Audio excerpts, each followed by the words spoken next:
Hola, ¿cómo están? Otra edición de Documenta.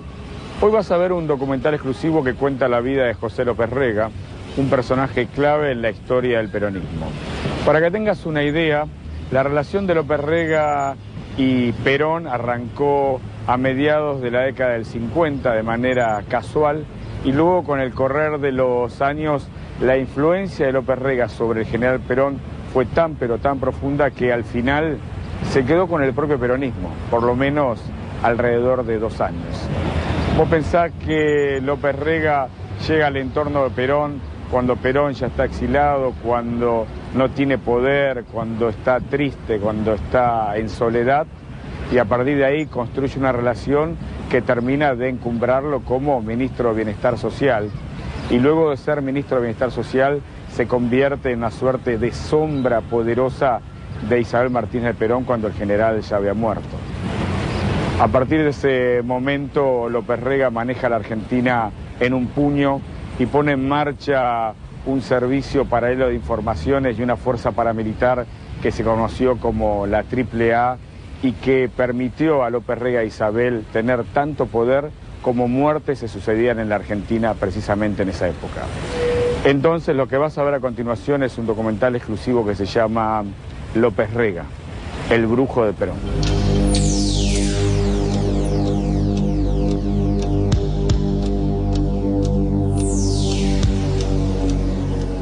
Era un joven tímido y solitario al que a fines de los años 20 y principios de los 30 le gustaba cantar canzonetas en un club de Villa Urquiza y devorar libros de esoterismo.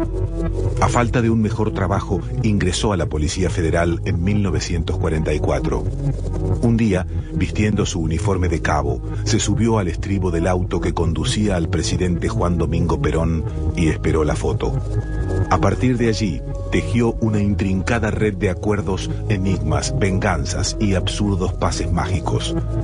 Llegó a ser el hombre más grotesco y peligroso del peronismo. Ministro de Bienestar Social del gobierno de Cámpora, ideólogo de la masacre de Ezeiza, amo de la nefasta AAA, dueño de la vida y la muerte de la Argentina inmediatamente anterior al golpe de Estado. Se lo conoció como El Brujo. Su nombre, José López Rega. López Rega al principio entra a la Casa de Gobierno como el mucamo. Era un simple mucamo. Uno de los tipos más crueles de la historia y encima completamente loco, un delirante, un psicópata. López era un desquiciado, impresentable, que ya estaba directamente, su ambición de poder lo hacía creer que él iba a ser el dueño de la Argentina.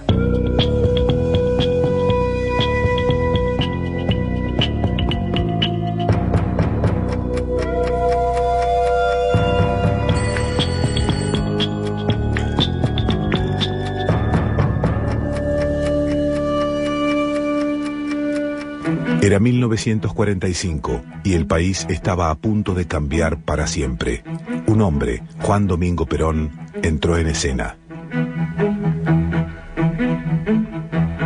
Como cabo de la Policía Federal, López Rega comenzó a cumplir algunas guardias en el Palacio Unzué, residencia del presidente Perón y su esposa, Evita.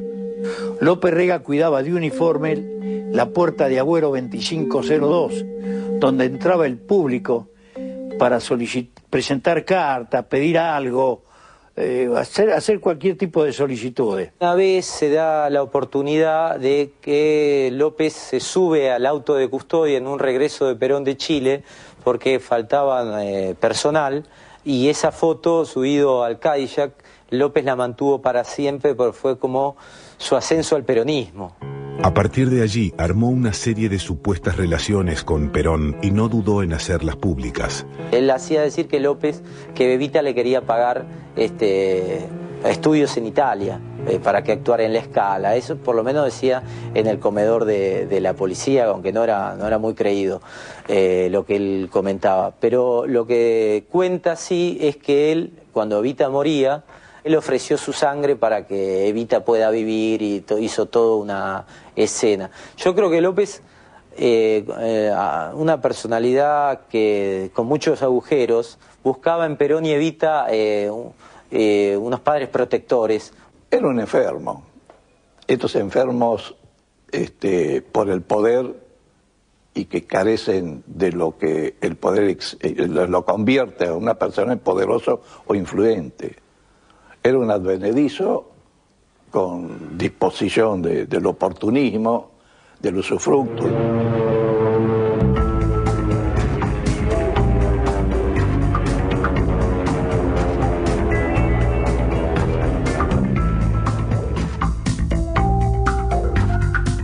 Con el golpe de Estado de 1955 y la proscripción de todo lo que tuviera que ver con el peronismo, López Rega se atrincheró en las ciencias ocultas.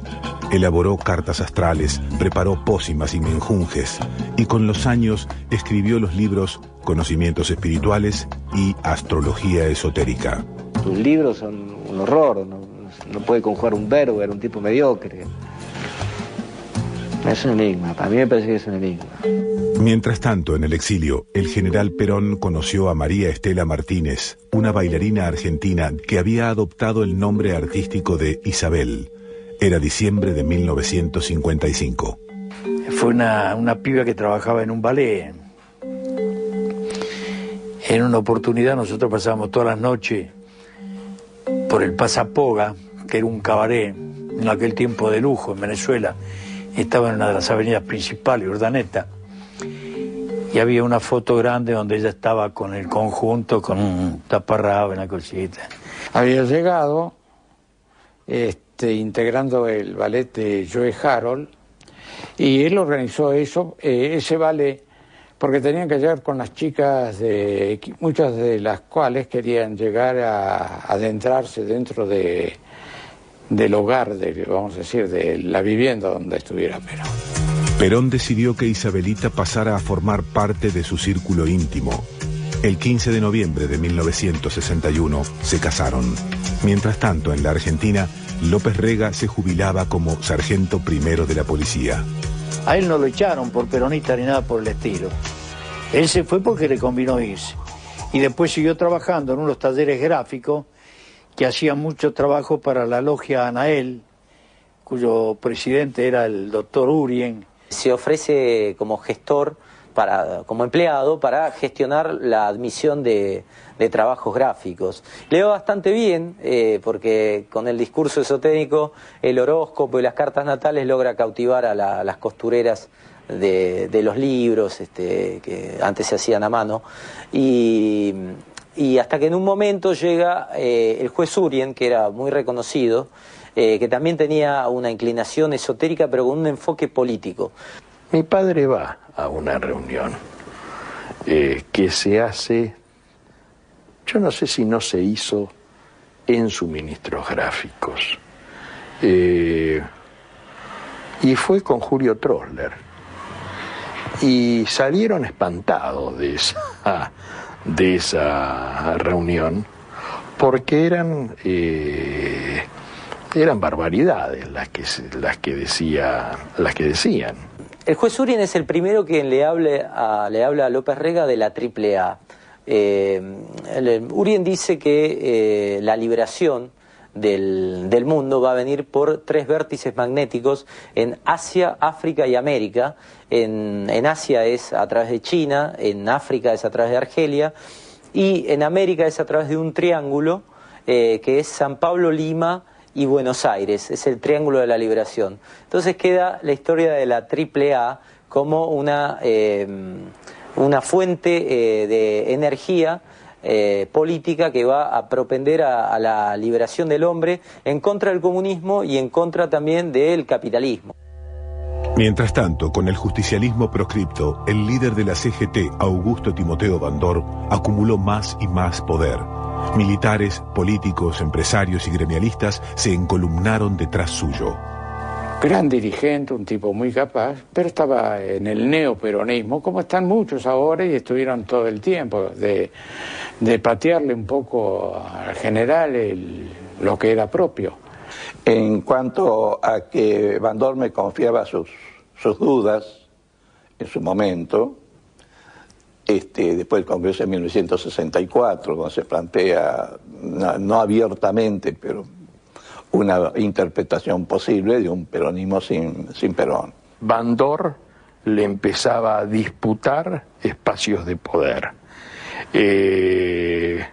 Bandor ya había puesto en algunas provincias candidatos propios. Que creo que no fue bien entendida en cuanto al trabajo de Bandor, porque fue muy presionado sobre todo por los gobernadores. Perón decidió enviar a su esposa a la Argentina para frenar a Bandor, contactarse con la dirigencia provincial y hacerle saber a los peronistas que el único líder del movimiento era él. Isabelita llegó el 10 de octubre de 1965. Y se aloja en el Alvear. Y a partir de ese momento salimos en gira, después de pasar un momento muy fulero acá en la capital, porque hubo atentado y qué sé yo. Viajamos a Córdoba, viajamos varias provincias, y se hizo la gira tenía como finalidad decapitar a Bandor. A eso vendí Isabelita, porque ya en ese momento Bandor estaba haciendo peronismo, quería hacer peronismo sin Perón. Ponen a Andrés López para que fuera el encargado de acompañarla a Isabel de un lado para el otro, que le organizara, que la custodiara. Por una simple razón, Perón quería que la protegieran a Isabel. Durante la gira, todos los sitios para albergar a Isabel se presentaban como muy inseguros. Jorge Daniel Paladino, hombre de confianza del general, no dudó en cuál sería el lugar indicado para no correr riesgos. Paladino toca el timbre de casa. Toca el timbre de casa para pedirle a su amigo Bernardo Alberte, que tenía un gran problema y que tenía a la mujer del general y no sabía dónde llevarla. Mi padre, sin dudarlo, le dice a Paladino, trae la casa. Isabelita continuó la ronda de reuniones en la casa de Bernardo Alberte, quien había sido edecán de Perón. A una de ellas asistieron los dos hombres de la logia Anael, Urien y López Rega. El brujo recurrió a todo su histrionismo para profetizar el regreso rápido y triunfal de Perón a la Argentina, y hasta la convenció de que ella estaba destinada a ser una nueva Evita. Isabel ve en López un discurso totalmente diferente, porque Isabel también se había criado con una familia espiritista, pero más que nada lo que los une es que eran dos seres desprotegidos. Lo dejó entrar a la habitación, chao. Y ahí ya no sé lo que le hizo, viejo. Le habrán tirado los polvitos, los sucitos, qué sé yo. No se separó más de él y se los llevó a España. López le sirve a Isabel como un protector espiritual y también como un asesor y un consejero político. Él nunca tuvo militancia activa.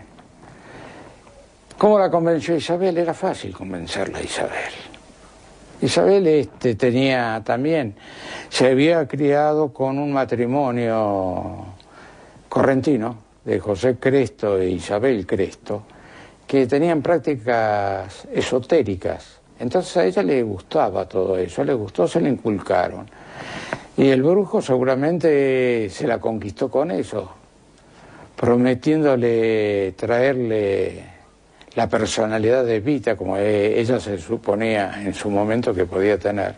La esposa de Perón y el ex policía recorrieron el país. Eran inseparables.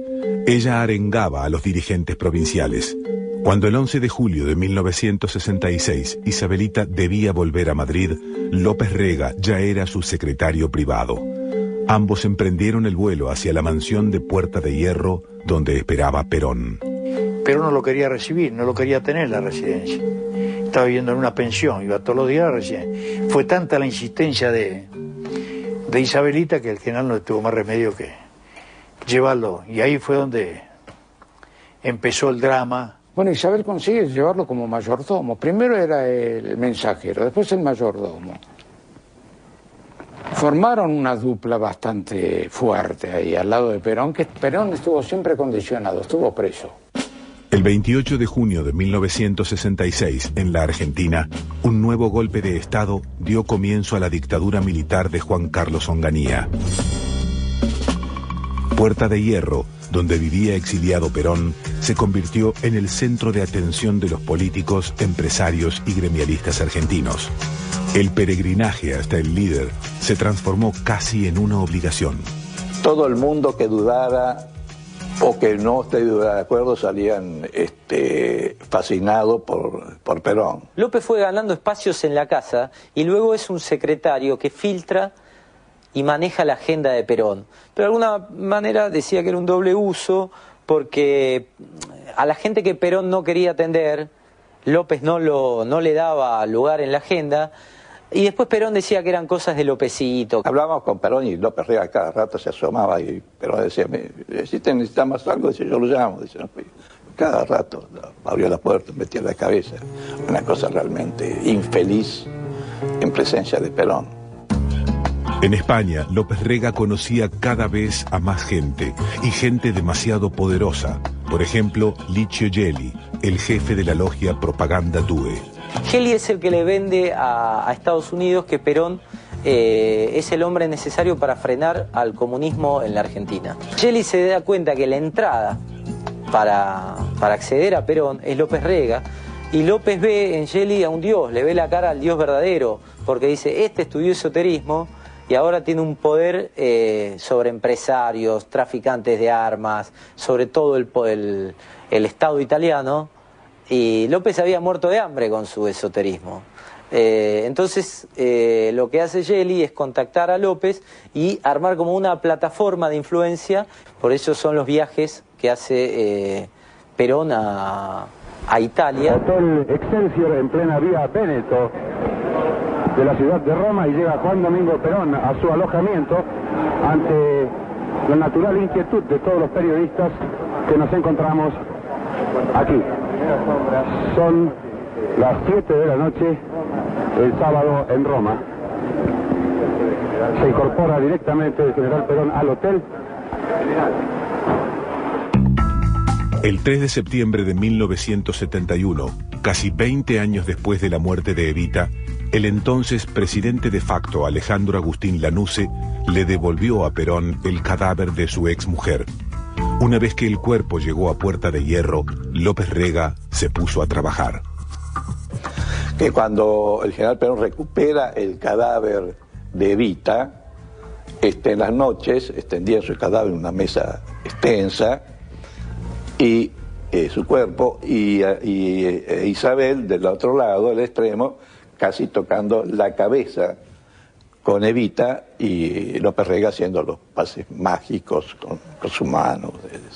Fue una cosa realmente delirante, demencial, enferma. El discurso que tiene López con Isabel es que él necesita redimirse porque no pudo salvar la vida de Evita, porque él entonces no tenía poderes suficientemente fuertes como para salvarlas, ¿no? Poderes paranormales. Entonces López dice que va a, de alguna manera, trasplantar el espíritu de Evita en el cuerpo de Isabel. Estoy tan empapada de la doctrina justicialista y de todo lo que quiso hacer Eva Perón por el país, que me he consustanciado tanto con su figura, que para mí es algo maravilloso el poder modestamente realizar en su nombre todo lo que ella desgraciadamente no pudo hacer en el país.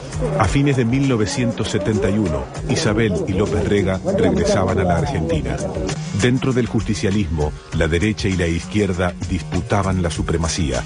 El objetivo clave de los enviados de Perón era restablecer la verticalidad dentro del movimiento. El brujo, López Rega, se preparaba para quedarse con el poder en la Argentina.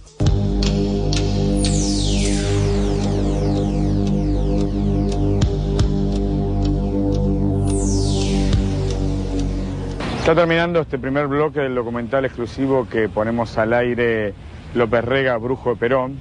Y hasta acá lo que te encontraste es un aprovechador, un arribista, un trepador que encontró un escenario justo, esto es, un líder derrocado que busca a quien de alguna manera le puede dar una mano para no perder el poco poder que le quedaba. Y ahí aparece López Rega. López Rega apoyándola a Isabelita, López Rega pensando en viajar y sumarse al entorno del general Perón, López Rega multiuso. Aquellos que convivieron con él, que fueron de alguna manera partícipes de su poder, cuentan que López Rega armaba la agenda, López Rega planchaba las camisas del general, López Rega abría la puerta.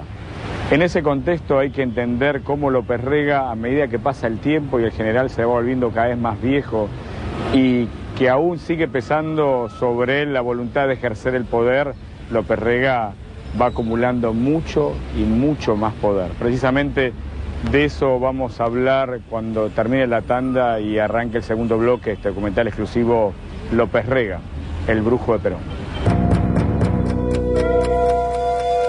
Segundo bloque de Documenta. Hoy estamos poniendo al aire un documental exclusivo que se llama López Rega, el brujo de Perón. Yo estoy en la Plaza de Mayo y detrás mío hay un edificio público, un edificio estatal, en el que hoy funciona la FIP. Allá por 1974, 1975, ese edificio servía para alojar las dependencias del Ministerio de Bienestar Social. En el Ministerio de Bienestar Social operaba López Rega. López Rega fue ministro de Bienestar Social en el gobierno de Cámpora, en el gobierno de Lastiri y finalmente en el gobierno de Perón. Cuando Perón muere, López Rega suma a su función de ser ministro ser el secretario privado de Isabelita, es decir, prácticamente tenía todo el poder del gobierno justicialista en sus manos. ¿Por qué te muestro el edificio? Porque el edificio fue clave en la historia de López Rega. López Rega operó desde allí no solo el Ministerio de Bienestar Social, sino también la AAA. En las catacumbas del ministerio, en el subsuelo del ministerio, López Rega armó un servicio de inteligencia paralelo y armó un arsenal.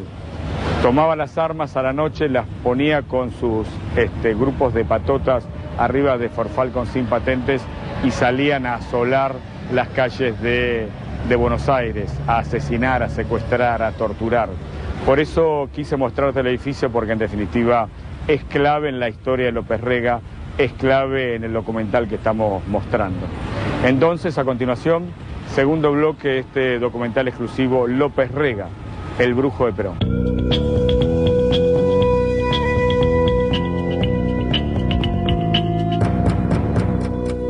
Juan Domingo Perón regresó al país el 17 de noviembre de 1972. Acompañado por su esposa, su delegado personal Héctor Cámpora y el infaltable José López Rega, se instaló en una casa de Vicente López, nueva meca de quienes buscaban el apoyo del viejo líder. A las 12:15 aparece el señor Perón, acompañado por Isabel Martínez de Perón. También vemos al señor Cámpora y al señor López Rega.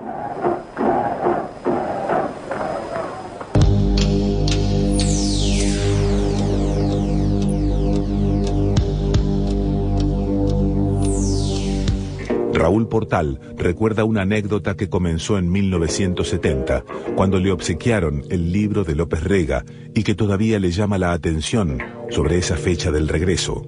Y se nos aparece un día en la radio un tipo y vino a reivindicar la astrología.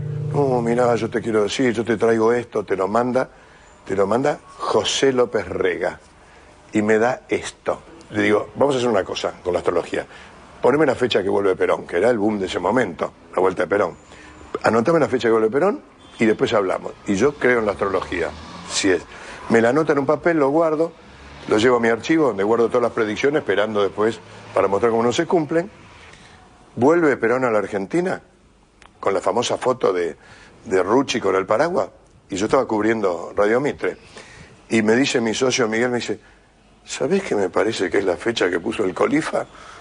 No, Dios, no puede ser, no, te equivocas. A mí me parece. Voy a casa, 17 de noviembre de 1972. Me caigo de culo. Pero como la astrología sé que es un disparate total, una superstición, una sanata, lo atribuimos enseguida a algo que después se supo. No es que acertó. Ellos le dijeron el día que tenía que venir. Acá dice que ese día es un día favorable y no sé qué sanata. Entonces ellos le decían, ellos lo manejaban a Perón.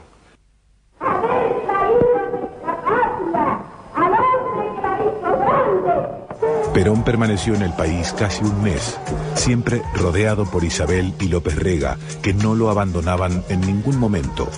Delineó la coalición que garantizaría el triunfo electoral.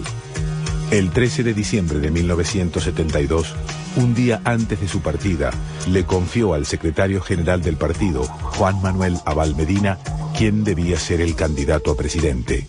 El general designa a Cámpora porque de una forma, era la forma más parecida de designarse a sí mismo, digamos. Cámpora es subdelegado, en tanto tal, al margen de los méritos personales del doctor Cámpora, pero era la forma más neta de ponerse a sí mismo. Había bastante desconfianza en esa etapa entre el sindicalismo y Perón. Una desconfianza heredada desde los años 60 en la pelea Perón-Bandor. Pero sin embargo López, ya en febrero del año 73 o en marzo, empieza a gestar la conspiración contra Cámpora con todos los grupos marginales del sindicalismo. El 1 de marzo de 1973, Abal Medina viajó a Madrid para unas últimas charlas con Perón antes de las elecciones. Pero los interlocutores variaron. Invita a la señora a comer, con el pretexto de dejar descansar al general de las reuniones, y comemos el 3 de marzo, en el restaurante Bajamar de la Plaza España. La señora llega acompañada de López Rega, y allí plantean su preocupación de que Cámpora se está cortando solo, de que está rodeado de un grupo de asesores con los cuales toma autonomía respecto del general Perón, y que qué pasa si le pasa algo al general Perón, que ellos que han sido tan importantes para el regreso y para todo esto, ¿qué va a hacer de ellos? Y comienza, ahí está la conspiración en marcha. Cámpora triunfó en las elecciones del 11 de marzo de 1973 con casi el 50% de los votos. Días después, cuando se reunió con Perón en Madrid para delinear el gabinete, el viejo líder exigió 3 ministerios: el de Economía, el de Trabajo y el de Bienestar Social para José López Rega. Van intentando socavar el triunfo popular o apropiarse del triunfo popular. Esta es una etapa desagradable, sin duda, que de alguna manera culmina el 25 de mayo del 73 con López Rega jurando como ministro. Aunque Perón todavía no desconfiaba de Cámpora, López Rega e Isabelita empezaron a conspirar contra el presidente, que era apoyado por las organizaciones armadas. El brujo no se limitó a descalificar a Cámpora frente a Perón. Además, puso en marcha una fuerza paramilitar que le serviría para enfrentar y perseguir a sus enemigos políticos. Así aparecía la AAA en la Argentina. Los gérmenes de la derrota del movimiento ya estaban allí. Era un general que estaba muy disminuido en su salud, había tenido problemas graves en enero, estos no se hicieron públicos, pero así fueron. Esto marcó el comienzo de que tomara López Rega un papel que nunca había tenido. En un clima de permanente disputa entre la derecha y la izquierda del justicialismo, se planteó el regreso definitivo de Perón a su patria para el 20 de junio de 1973. Cámpora viajó unos días antes a Madrid. Perón, enojado por la espiral de violencia en la Argentina, casi lo ignoró. La conspiración de López Rega daba resultado, pero faltaba la estocada final. Ezeiza, el punto de reencuentro del pueblo con su líder.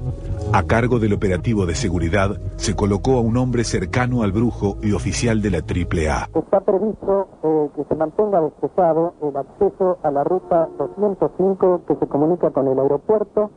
Todos querían estar al lado de Perón,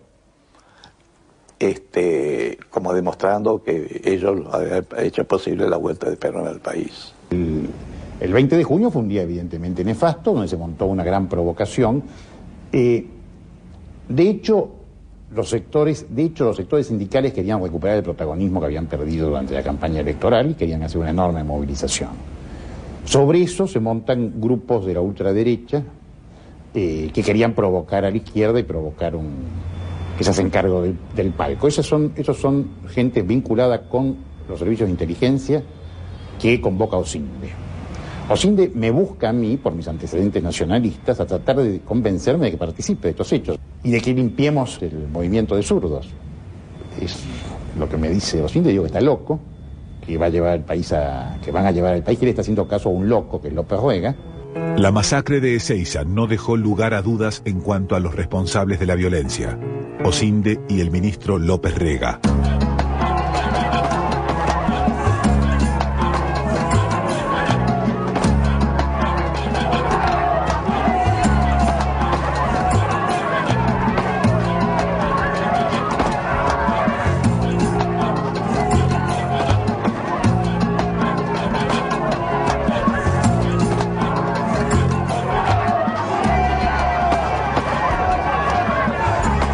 Cámpora prefirió no tocar al hombre fuerte de Perón y destituyó solo al militar. La AAA empezaba a operar. Yo creo que en ese momento habría que haber destituido a López Rega, así se lo manifestó el doctor Cámpora. Pero claro, esto era tomar un riesgo frente al general que para un peronista de las características del doctor Cámpora, de lealtad del doctor Cámpora, no era viable. Yo creo que habría que haber destituido y detenido a López Rega, y quién sabe cómo hubiera sido la historia. López Rega e Isabel forzaron la renuncia de Cámpora y el llamado a nuevas elecciones con Perón como candidato. En la línea sucesoria como primer mandatario estaba el presidente provisional del Senado, Alejandro Díaz Vialet, pero López Rega lo envió a la cumbre del movimiento de países no alineados y el nombramiento recayó en el presidente de la Cámara de Diputados, Raúl Lastiri, yerno del Brujo. Abal Medina recuerda una conversación con Perón. Respecto de López Rega, él decía que yo me lo tomaba demasiado en serio. Y sostenía que alguna gente que atacaba a López Rega como forma de atacarlo a él. Este era un poco. Él estaba totalmente, ya a esas alturas, en su vida cotidiana, muy controlado por esta gente, ¿no? La fórmula Perón-Perón viene de España. Porque los dos únicos que sabían el tiempo de vida que tenía Perón eran López Rega y Isabelita. Entonces, si se hacía la fórmula Perón-Perón, Perón moría, ella presidente, López Rega con todo el poder. Y así pasó. La fórmula Perón-Isabel triunfó con el 62% de los votos. El general asumió la presidencia el 12 de octubre de 1973, pero su estado de salud era desesperante.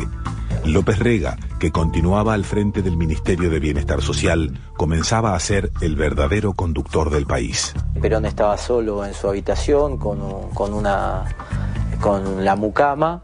Llaman de urgencia a López y a Isabel, después van y obviamente al médico, que es Tayana.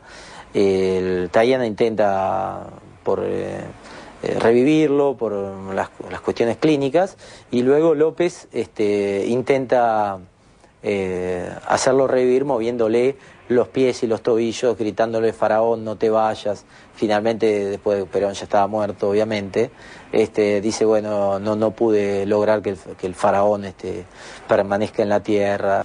Con gran dolor debo transmitir al pueblo el fallecimiento de un verdadero apóstol de la paz y la no violencia. Asumo constitucionalmente la primera magistratura del país, pidiendo a cada uno de los habitantes la entrega necesaria dentro del lógico dolor patrio para que me ayuden a conducir los destinos del país hacia la meta feliz que Perón soñó para todos los argentinos.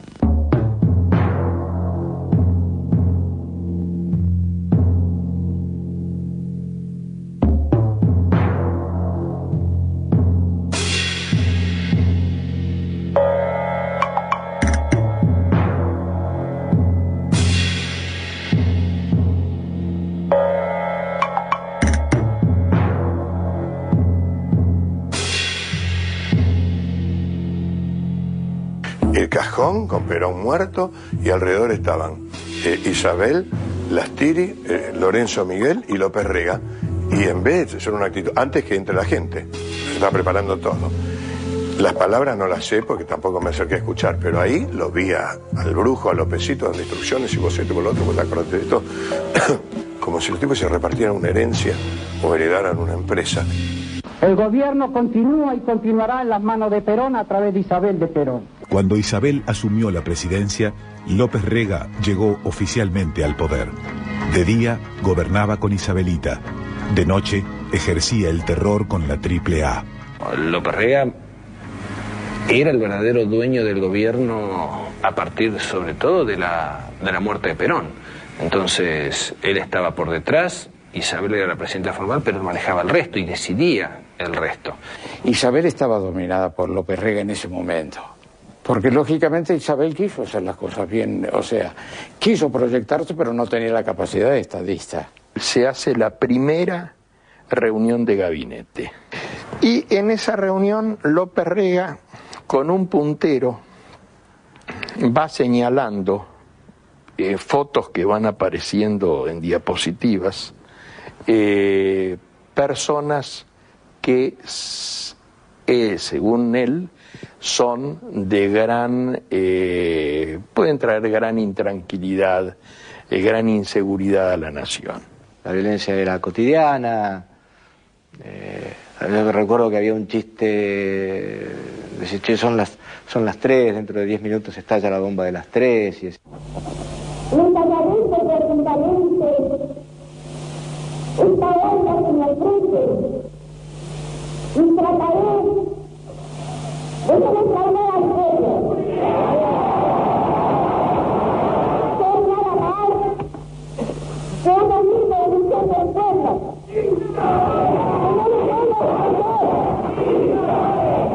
Que no puedo ofrecer títulos, porque el único título que tengo es el haber sido una discípula de Perón, mi amor a Perón y amor al pueblo.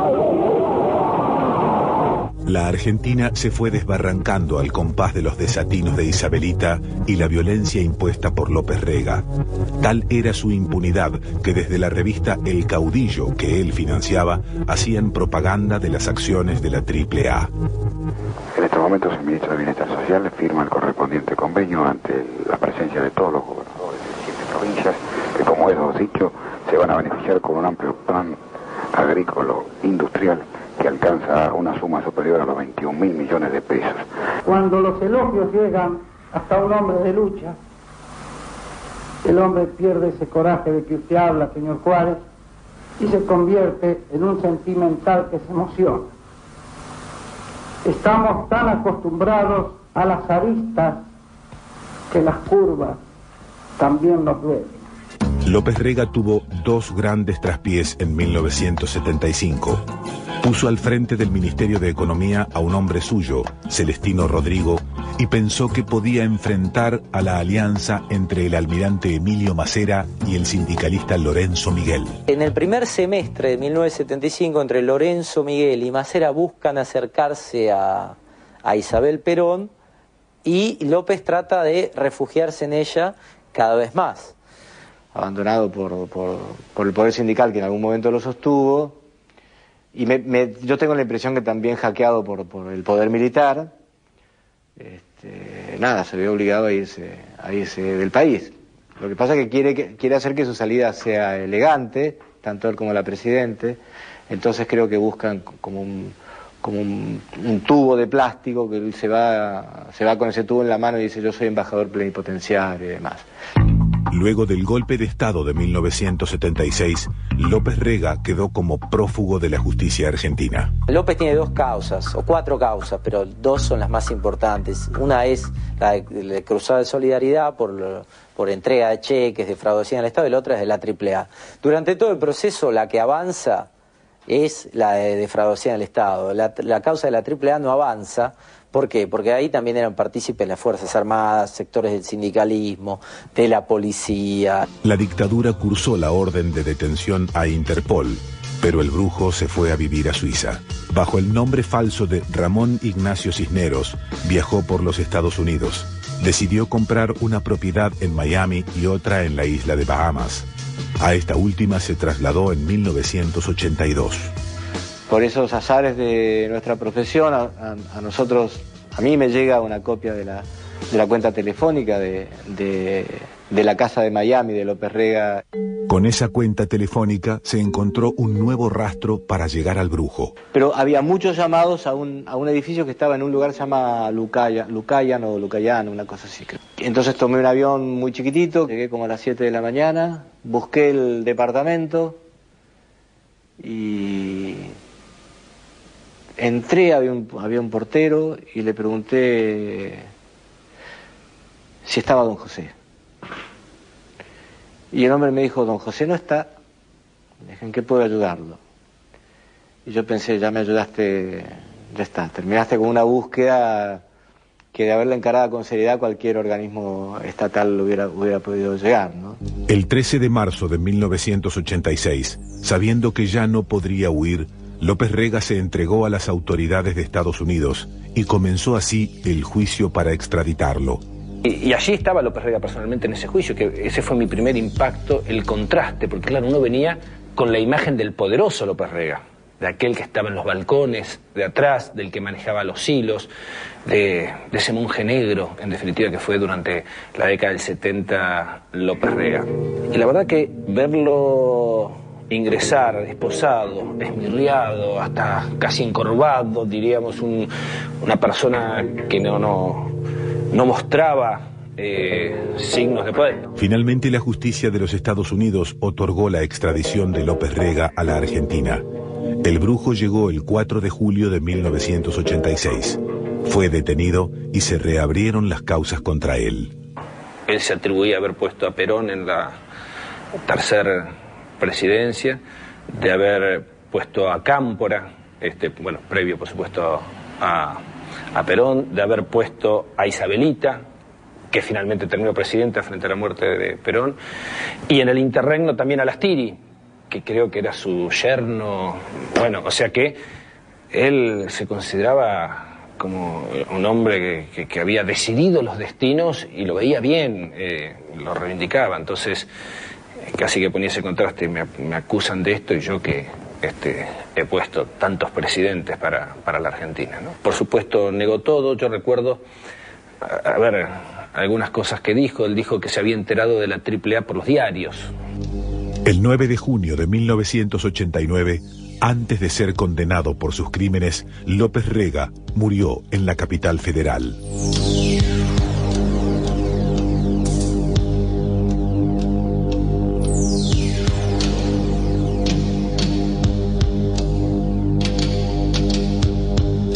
Fue un personaje poderoso en una época de la Argentina que nadie olvidará.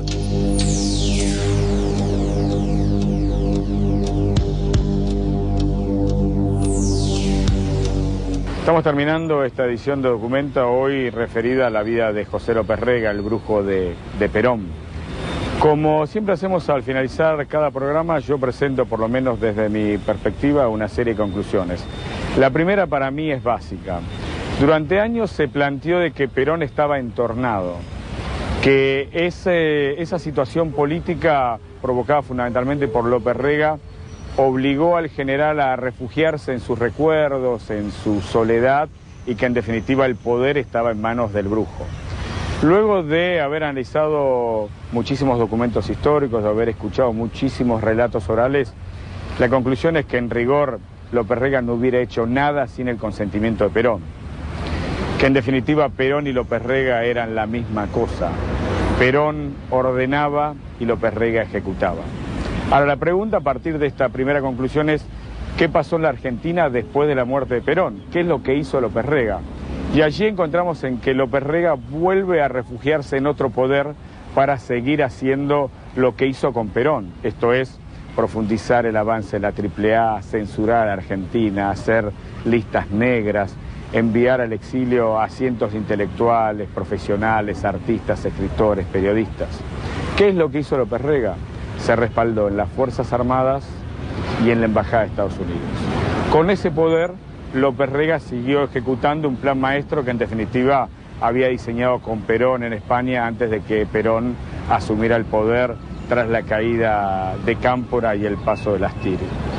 Entonces, como conclusión definitiva, uno puede decir: ¿López Rega fue un asesino? No hay dudas. Un asesino a cuenta de quién? A cuenta de la propia historia del peronismo, a cuenta de la propia historia de la Argentina. Cuando los factores de poder en la Argentina se dieron cuenta que podían hacer su propio plan sin el respaldo de López Rega, lo mandaron al exilio a López Rega y lo dejaron solo, lo dejaron al final a merced de la justicia. Y fíjate qué triste y patética paradoja. Cuando ya en democracia López Rega estaba a disposición de la justicia, finalmente se murió y no pudo completarse sobre él el círculo que todos hubiéramos querido, que pagara por todas las muertes de la Argentina desde que el momento en que el general Perón le dijo vos sos mi hombre y ejecutá mis propias órdenes. En fin, otro capítulo negro de la Argentina que no hay que olvidar para pensar qué es lo que nos está pasando ahora y proyectar hacia el futuro para que esto no vuelva a ocurrir. Chao, hasta la semana que viene.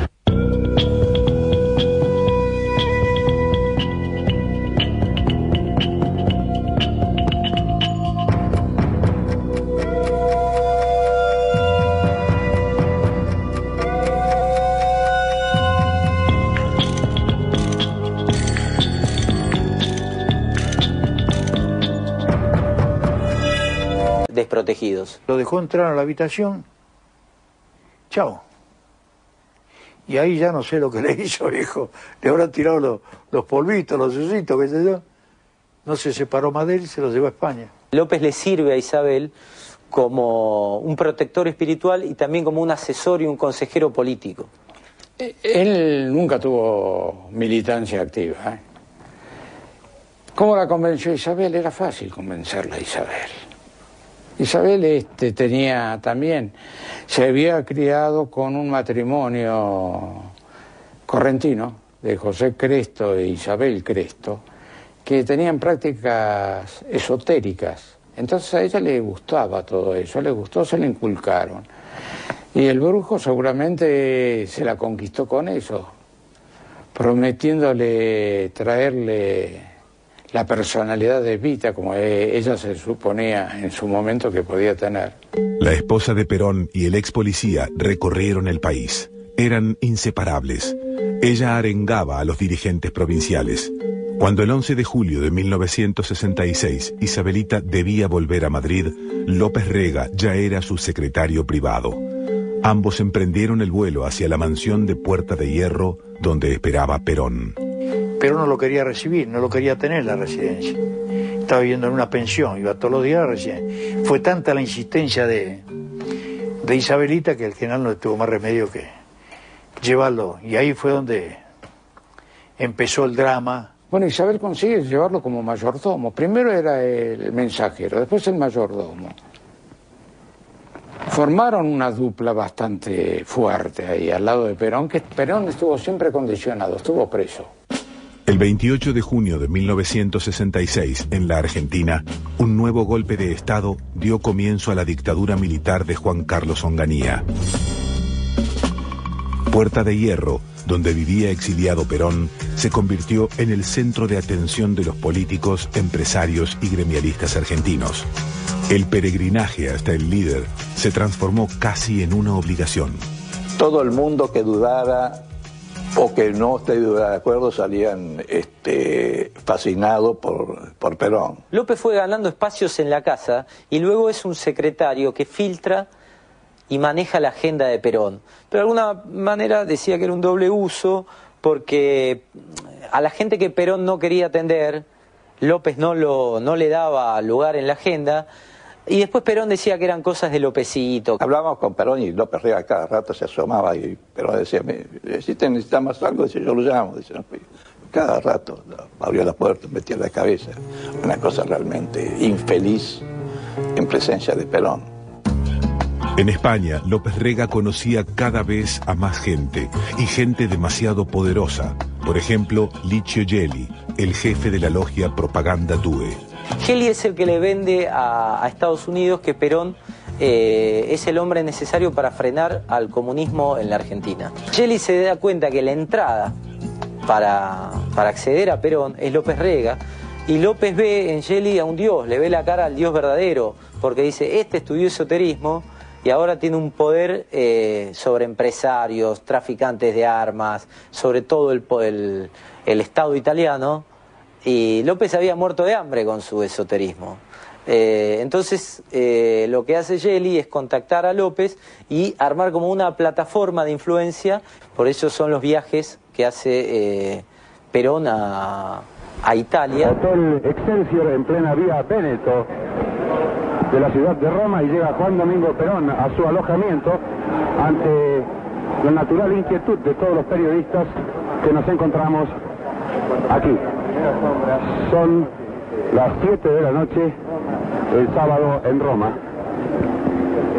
Se incorpora directamente el general Perón al hotel.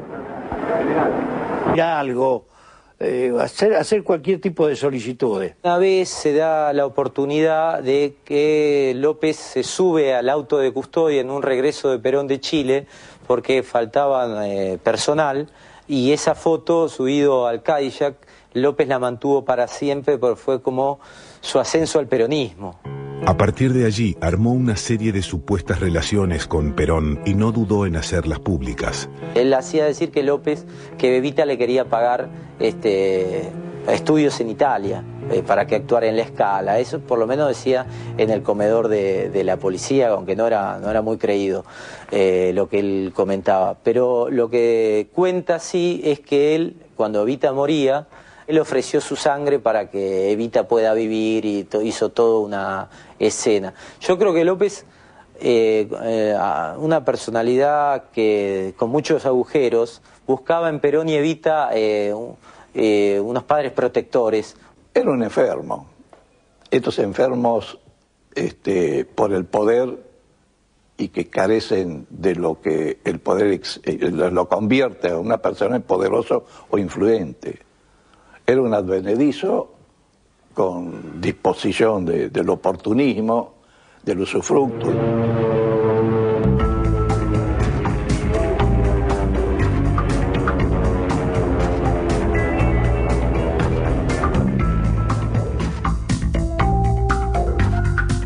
Con el golpe de Estado de 1955 y la proscripción de todo lo que tuviera que ver con el peronismo, López Rega se atrincheró en las ciencias ocultas.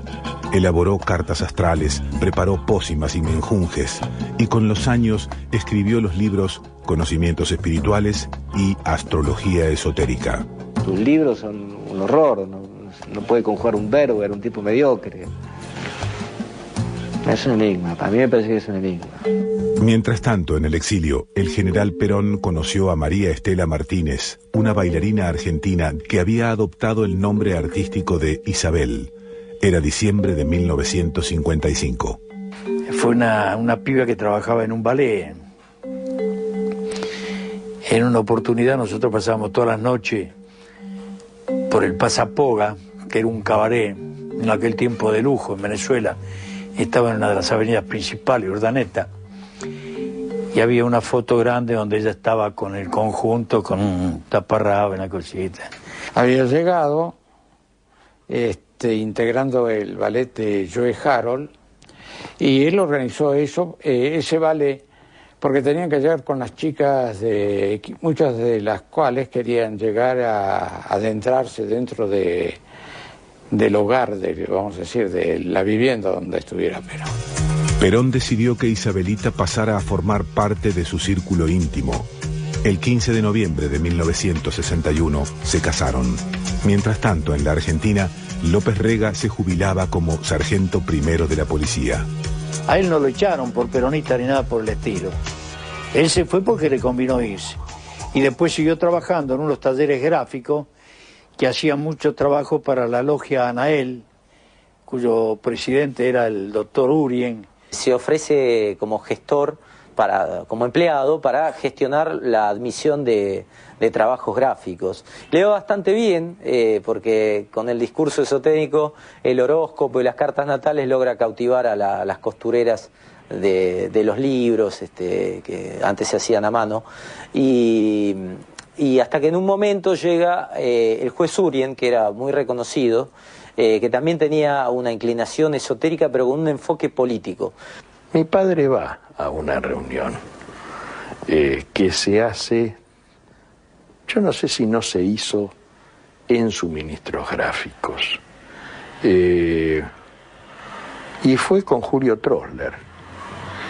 Y salieron espantados de esa reunión, porque eran barbaridades las que decían.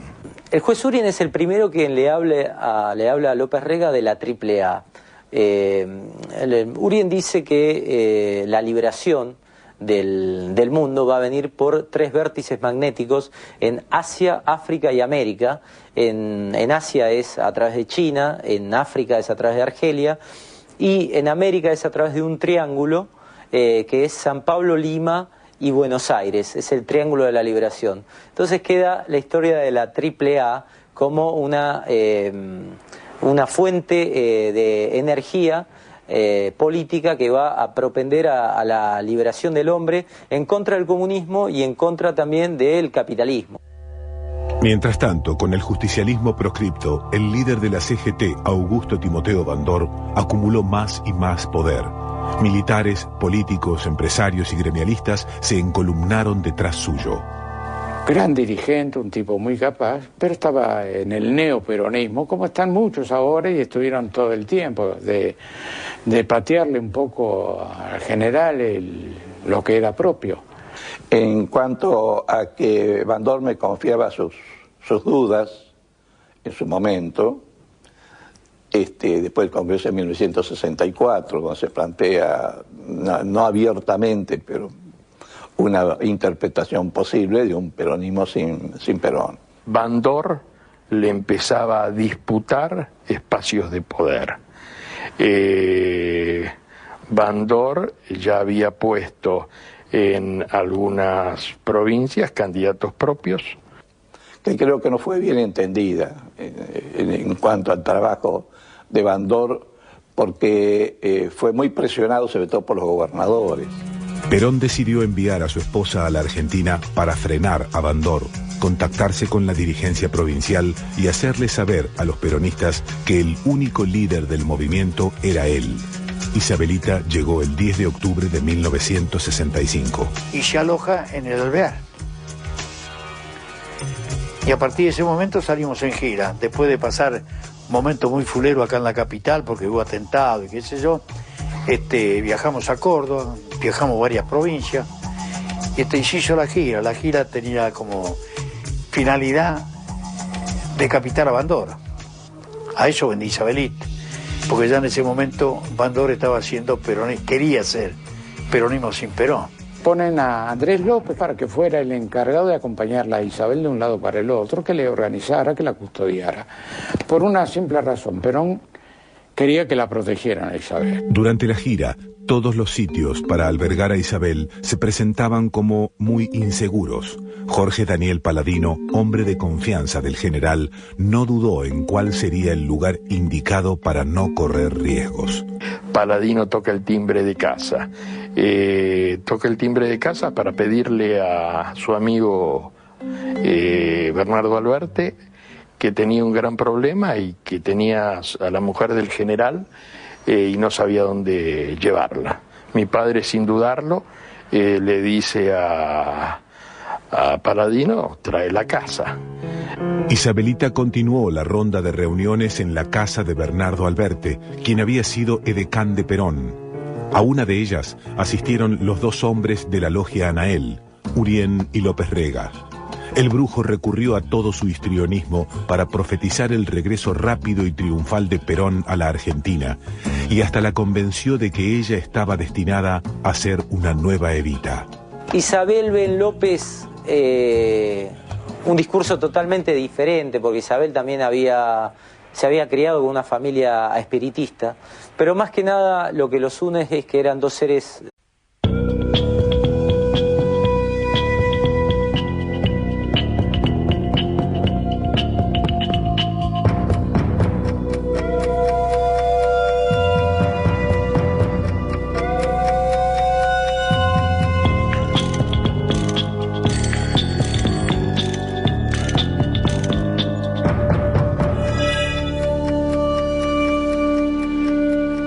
Hola, ¿cómo están? Otra edición de Documenta.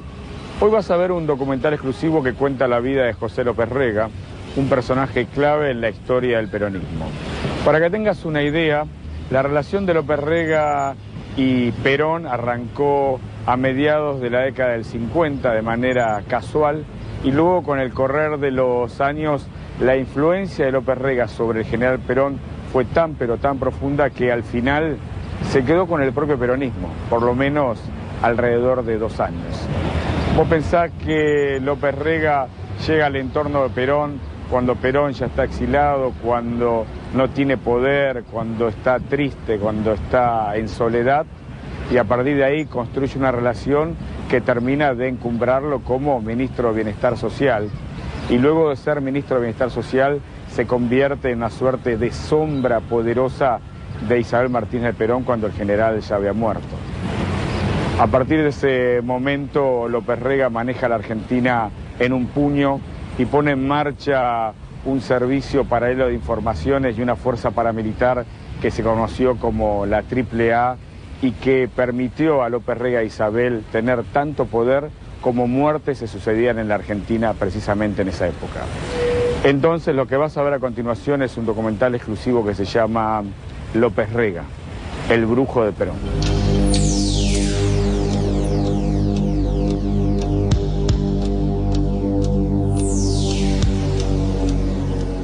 Era un joven tímido y solitario al que a fines de los años 20 y principios de los 30 le gustaba cantar canzonetas en un club de Villa Urquiza y devorar libros de esoterismo. A falta de un mejor trabajo, ingresó a la Policía Federal en 1944. Un día, vistiendo su uniforme de cabo, se subió al estribo del auto que conducía al presidente Juan Domingo Perón y esperó la foto. A partir de allí, tejió una intrincada red de acuerdos, enigmas, venganzas y absurdos pases mágicos. Llegó a ser el hombre más grotesco y peligroso del peronismo. Ministro de Bienestar Social del gobierno de Cámpora, ideólogo de la masacre de Ezeiza, amo de la nefasta AAA, dueño de la vida y la muerte de la Argentina inmediatamente anterior al golpe de Estado. Se lo conoció como El Brujo. Su nombre, José López Rega. López Rega al principio entra a la Casa de Gobierno como el mucamo. Era un simple mucamo. Uno de los tipos más crueles de la historia y encima completamente loco, un delirante, un psicópata. López era un desquiciado, impresentable, que ya estaba directamente, su ambición de poder lo hacía creer que él iba a ser el dueño de la Argentina.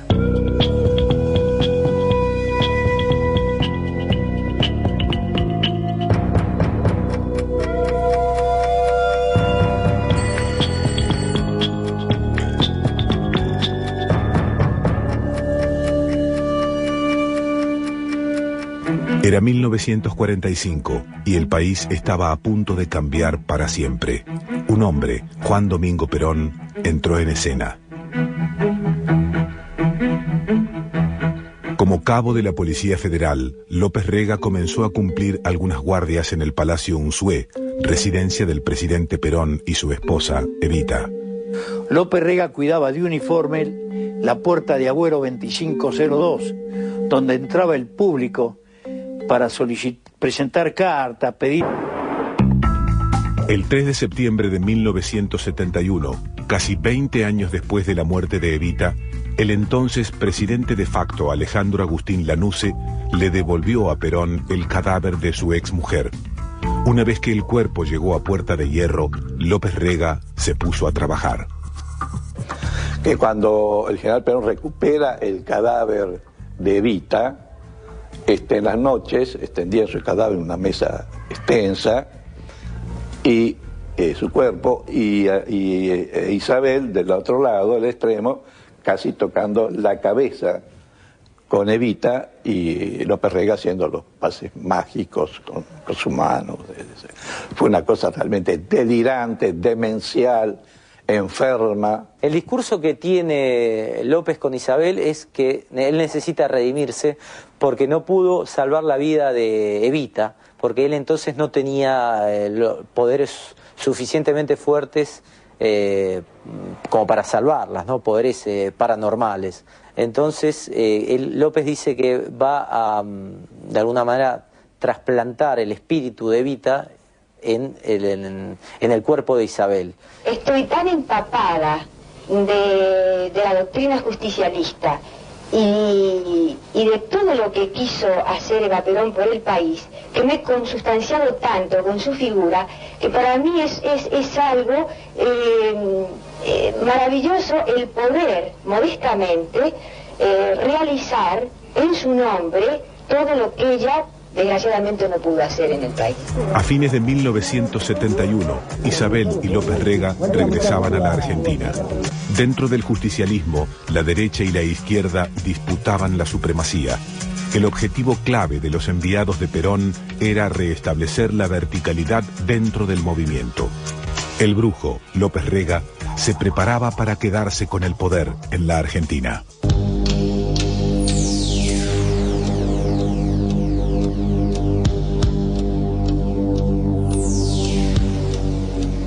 Está terminando este primer bloque del documental exclusivo que ponemos al aire, López Rega, brujo de Perón. Y hasta acá lo que te encontraste es un aprovechador, una revista, un trepador que encontró un escenario justo, esto es, un líder derrocado que busca a quien de alguna manera le puede dar una mano para no perder el poco poder que le quedaba. Y ahí aparece López Rega. López Rega apoyándola a Isabelita, López Rega pensando en viajar y sumarse al entorno del general Perón, López Rega multiuso. Aquellos que convivieron con él, que fueron de alguna manera partícipes de su poder, cuentan que López Rega armaba la agenda, López Rega planchaba las camisas del general, López Rega abría la puerta. En ese contexto hay que entender cómo López Rega, a medida que pasa el tiempo y el general se va volviendo cada vez más viejo y que aún sigue pesando sobre él la voluntad de ejercer el poder, López Rega va acumulando mucho y mucho más poder. Precisamente de eso vamos a hablar cuando termine la tanda y arranque el segundo bloque, este documental exclusivo López Rega, el brujo de Perón. Segundo bloque de Documenta, hoy estamos poniendo al aire un documental exclusivo que se llama López Rega, el brujo de Perón. Yo estoy en la Plaza de Mayo y detrás mío hay un edificio público, un edificio estatal, en el que hoy funciona la FIP. Allá por 1974, 1975, ese edificio servía para alojar las dependencias del Ministerio de Bienestar Social. En el Ministerio de Bienestar Social operaba López Rega. López Rega fue ministro de Bienestar Social en el gobierno de Cámpora, en el gobierno de Lastiri y finalmente en el gobierno de Perón. Cuando Perón muere, López Rega suma a su función de ser ministro ser el secretario